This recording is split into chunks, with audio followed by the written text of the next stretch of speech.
All right, welcome to another episode of Mike Reads. Tonight we'll be continuing in our series on Adam Smith's The Wealth of Nations with Chapter 7 entitled Of the Natural and Market Price of Commodities.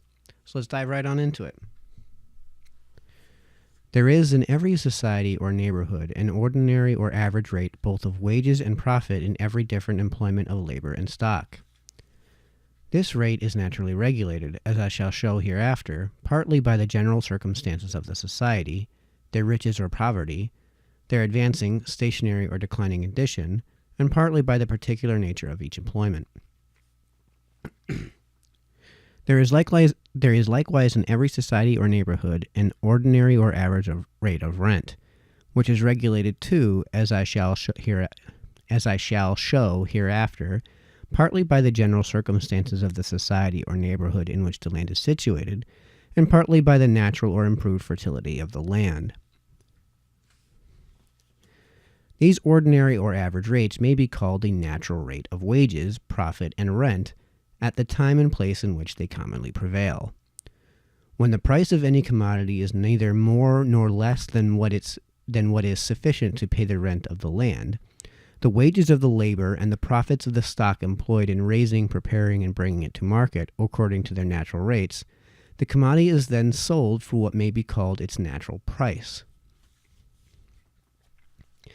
The commodity is then sold precisely for what it is worth, or for what it really costs the person who brings it to market. For though in common language what is called the prime cost of any commodity does not comprehend the profit of the person who is to sell it again, yet if he sells it at a price which does not allow him the ordinary rate of profit in his neighborhood, he is evidently a loser by the trade, since by employing his stock in some other way he might have made that profit. His profit, besides, is his revenue, the proper fund of his subsistence. As while he is preparing and bringing the goods to market, he advances to his workmen their wages or their subsistence, so he advances to himself in the same manner his own subsistence, which is generally suitable to the profit which he may reasonably expect from the sale of his goods. Unless they yield him this profit, therefore, they do not repay him what they may very properly be said to have really cost him. Though the price, therefore, which leaves him this profit is not always the lowest at which a dealer may sometimes sell his goods, it is the lowest at which he is likely to sell them for any considerable time, at least where there is perfect liberty, or where he may change his trade as often as he pleases. The actual price at which any commodity is commonly sold is called its market price. It may either be above or below or exactly the same with its natural price. The market price of every particular commodity is regulated by the proportion between the quantity which is actually brought to market and the demand of those who are willing to pay the natural price.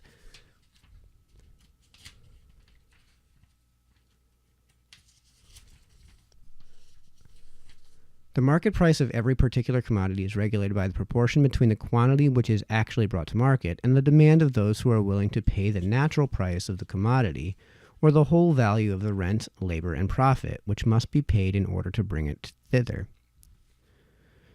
Such people may be called the effectual demanders, and their demand the effectual demand, since it may be sufficient to effectuate the bringing of the commodity to market.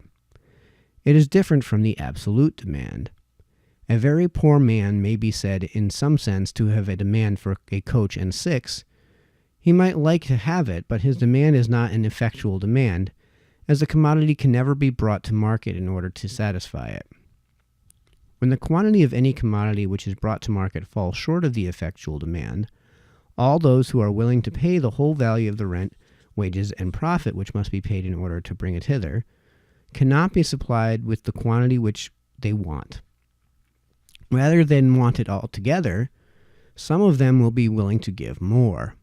A competition will immediately begin among them, and the market price will rise more or less above the natural price, according as either the greatness of the deficiency or the wealth and wanton luxury of the competitors happen to animate more or less the eagerness of the competition. Among competitors of equal wealth and luxury, the same deficiency will generally occasion a more or less eager competition, according as the acquisition of the commodity happens to be of more or less importance to them. Hence the exorbitant price of the necessities of life during the blockade of a town or in a famine. When the quantity brought to market exceeds the effectual demand, it cannot be all sold to those who are willing to pay the whole value of the rent, wages, and profit, which must be paid in order to bring it thither. Some part must be sold to those who are willing to pay less, and the low price which they give for it must reduce the price of the whole. The market price will sink more or less below the natural price, according as the greatness of the excess increases more or less the competition of the sellers, or according as it happens to be more or less important to them to get immediately rid of the commodity. The same excess in the importation of perishable will occasion a much greater competition than in that of durable commodities. In the importation of oranges, for example, than that of old iron. When the quantity brought to market is just sufficient to supply the effectual demand and no more, the market price naturally comes to be either exactly, or as nearly as can be judged of, the same with the natural price. The whole quantity upon hand can be disposed of for this price, and cannot be disposed of for more. The competition of the different dealers obliges them all to accept of this price, but does not oblige them to accept of less. The quantity of every commodity brought to market naturally suits itself to the effectual demand. It is the interest of all those who employ their land, labor, or stock in bringing any commodity to market, that the quantity never should exceed the effectual demand, and it is the interest of all other people that it never should fall short of that demand. If at any time it exceeds the effectual demand, some of the component parts of its price must be paid below their natural rate. If it is rent, the interest of the landlords will immediately prompt them to withdraw a part of their land, and if it is wages or profit, the interest of the laborers in one case, and of their employers in the other, will prompt them to withdraw a part of their labor or stock from this employment. The quantity brought to market will soon be no more than sufficient to supply the effectual demand. All the different parts of its price will rise to their natural rate, and the whole price to its natural price. If, on the contrary, the quantity brought to market should at any time fall short of the effectual demand, some of the component parts of its price must rise above their natural rate.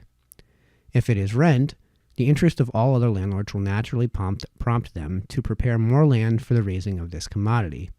If it is wages or profit, the interest of all other laborers and dealers will soon prompt them to employ more labor and stock in preparing and bringing it to market.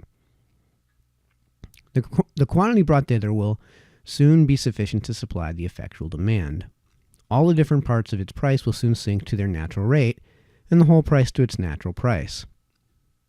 The natural price, therefore, is, as it were, the central price to which the prices of all commodities are continually gravitating.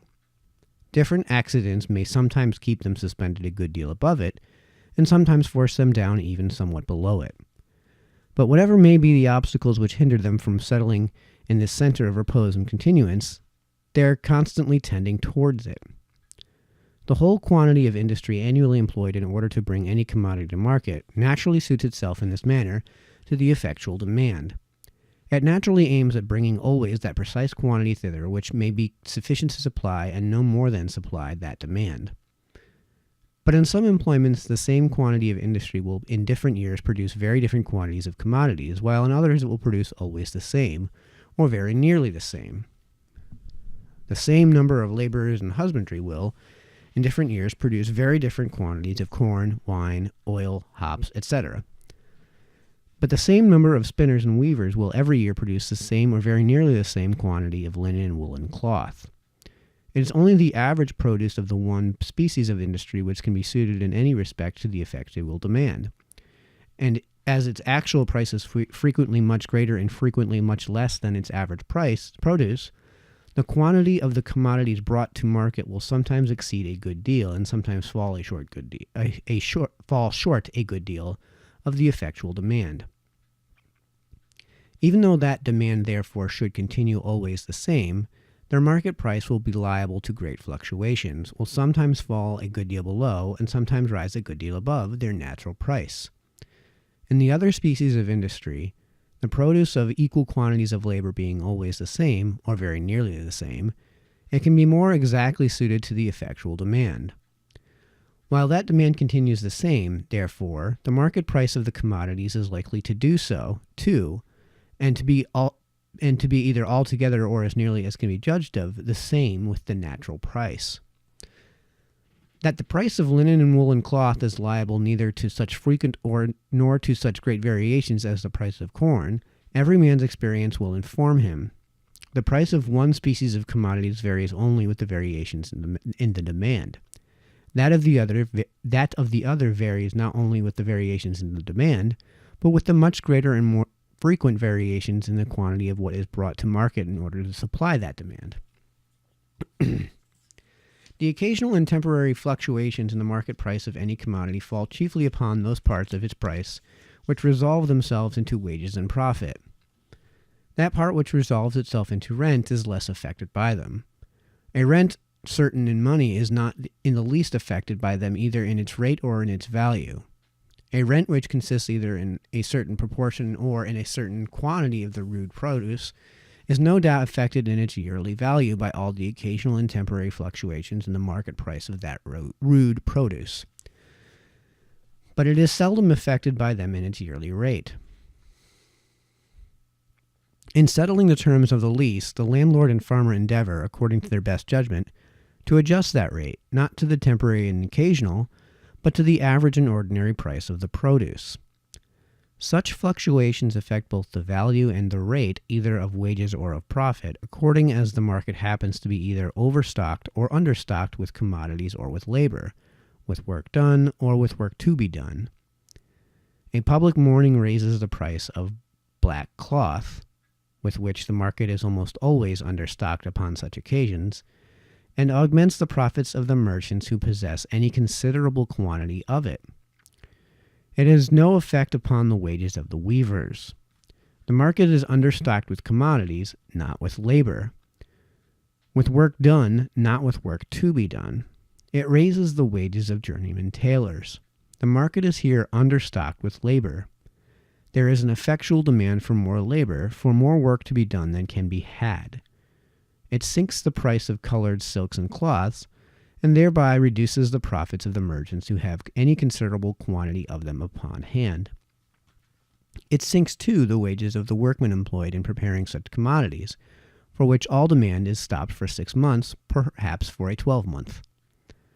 The market is here overstocked both with commodities and with labor.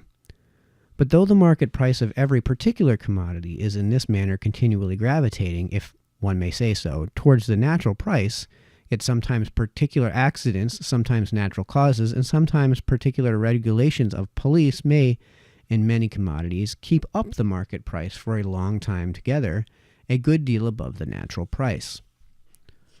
When by an increase in the effectual demand, the market price of some particular commodity happens to rise a good deal above the natural price, those who employ their stocks in supplying that market are generally careful to conceal this change.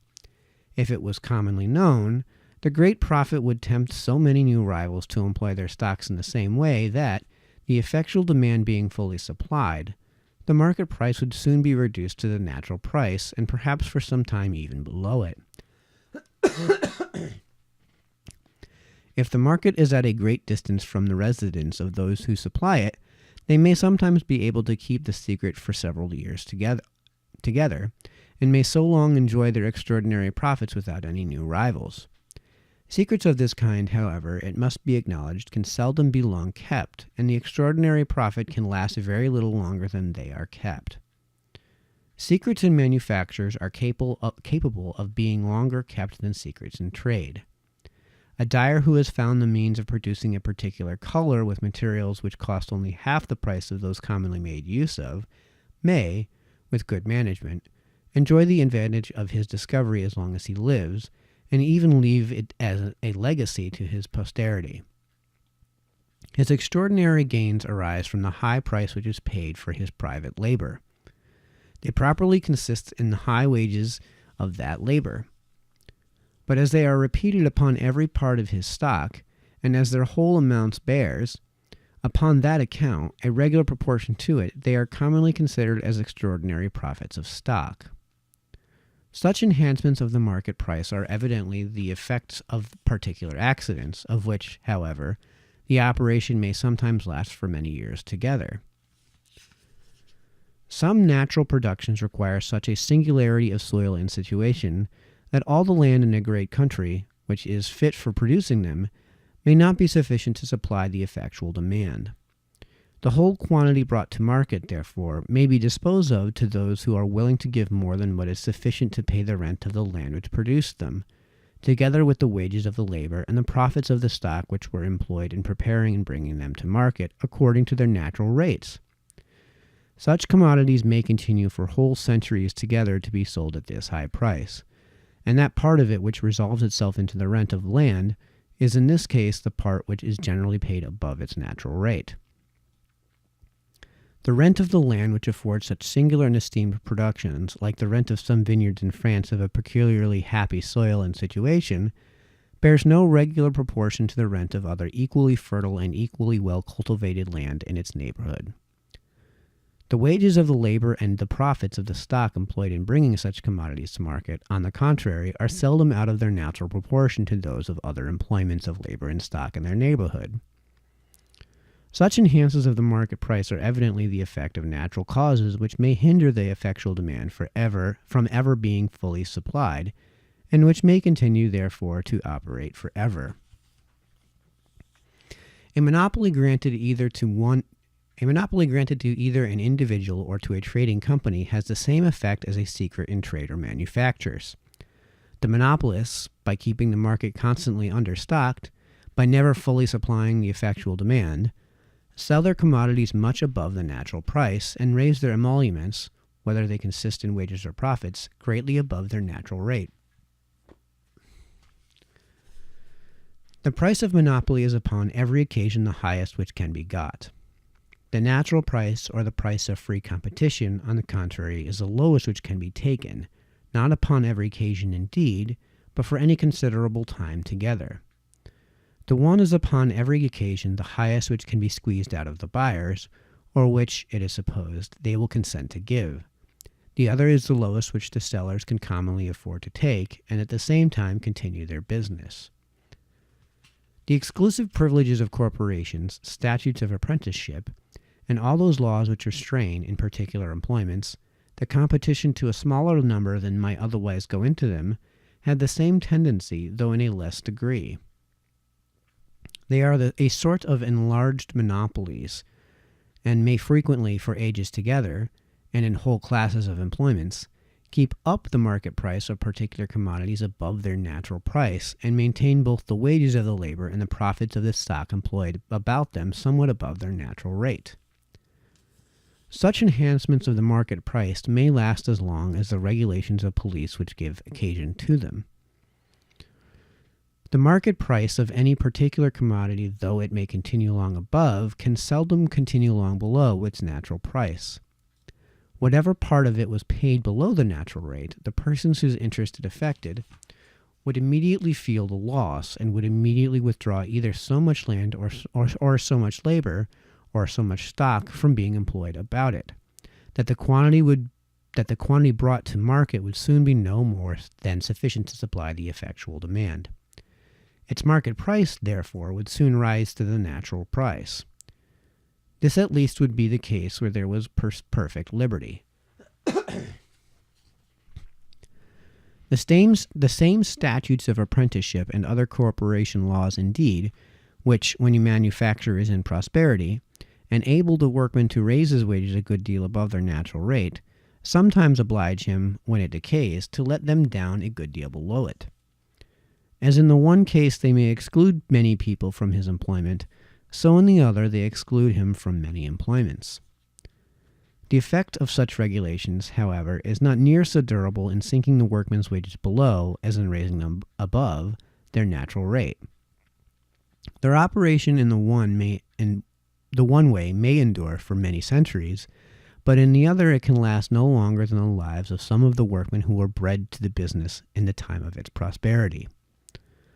When they are gone, the number of those who are afterwards educated to the trade will naturally suit itself to the effectual demand.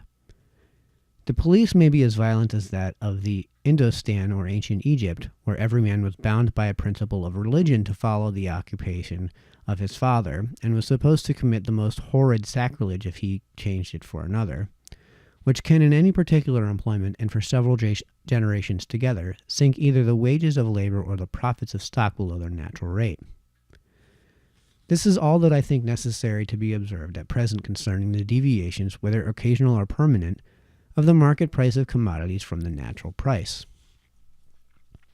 The natural price itself varies with the natural rate of its component parts of wages, profit, and rent, and in every society this rate varies according to their circumstances, according to their riches or poverty, their advancing, stationary, or declining condition. I shall, in the 4 following chapters, endeavor to explain as fully and distinctly as I can the causes of those different variations.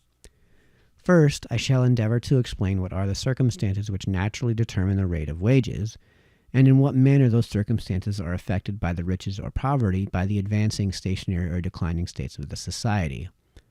Secondly, I shall endeavor to show what are the circumstances which naturally determine the rate of profit, and in what manner, too, those circumstances are affected by the like variations in the state of the society.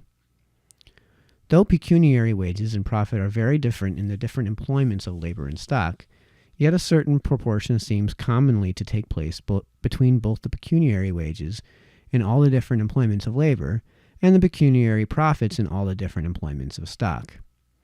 This proportion, it will appear hereafter, depends partly upon the nature of the different employments and partly upon the different laws and policy of the society in which they are carried on. But though in many respects dependent upon the laws and policy, this proportion seems to be little affected by the riches or poverty of that society, by its advancing, stationary, or declining condition, but to remain the same or very nearly the same in all those different states.